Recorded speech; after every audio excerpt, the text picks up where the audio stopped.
अभी ये जो है ना जेट वॉश करके क्रैक फिल होकर प्राइमर डाल दिया है। इसके अलावा 2 को dam proof water proofing chemical है, इसके ऊपर और डालेंगे। अभी सिर्फ ये कोट हुआ है, टोटल 3 लेयर होता है। ಹಳೆ ಬಂದು ರೋಡ್ ಲೀಕೇಜ್ ಆಗ್ತಿರ್ತದೆ, ಈಗ ಗೋಡೆಗಳು ಲೀಕೇಜ್ ಆಗ್ತಿರ್ತದೆ. ವೀಕ್ಷಕರೇ ನೋಡ್ಬೋದು, ಮಳೆಗಾಲ ಟೈಮಲ್ಲೇ ತುಂಬಾ ಮಳೆ ಬರ್ತಾ ಇರ್ತವೆ.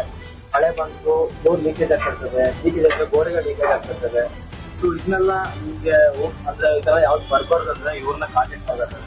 ಸೊ ಇವರು ಬೆಂಗಳೂರಲ್ಲಿ ಯಾವ ಲೊಕೇಶನ್ ಬಂದ್ಬಿಟ್ಟು ಅದಕ್ಕೆ ಏನ್ ಬೇಕು ಆ ಕೆಲಸ ಬರ್ತಾರೆ ಬಂದು ಫ್ಲೋರ್ ಚೆಕ್ ಮಾಡ್ತಾರೆ. ಫ್ಲೋರ್ ಚೆಕ್ ಮಾಡಿ ಏನಾದ್ರು ಕ್ರ್ಯಾಕ್, ಟೈಲ್ಸ್ ಕ್ರ್ಯಾಕಿಂಗ್, ಸೀಲಿಂಗ್ ಎಲ್ಲ ಇತ್ತು ಅಂದ್ರೆ ಅದನ್ನ ಕ್ಲೋಸ್ ಮಾಡ್ತಾರೆ. ಸೊ ಅದೆಲ್ಲ ವಿಡಿಯೋದಲ್ಲಿ ನಾನು ನಿಮ್ಗೆ ಎಕ್ಸ್ಪ್ಲೈನ್ ಮಾಡ್ಕೊಂಡು ಹೋಗ್ತೀನಿ. ಈಗ ನೆಕ್ಸ್ಟ್ ಅವ್ರು ಏನ್ ಮಾಡ್ತಾರೆ, ಅದಕ್ಕೆ ಏನೇನು ಸ್ಟೆಪ್ ಇದೆ ಅಂತ ನೋಡ್ಕೊಂಡ್ ಬರೋಣ.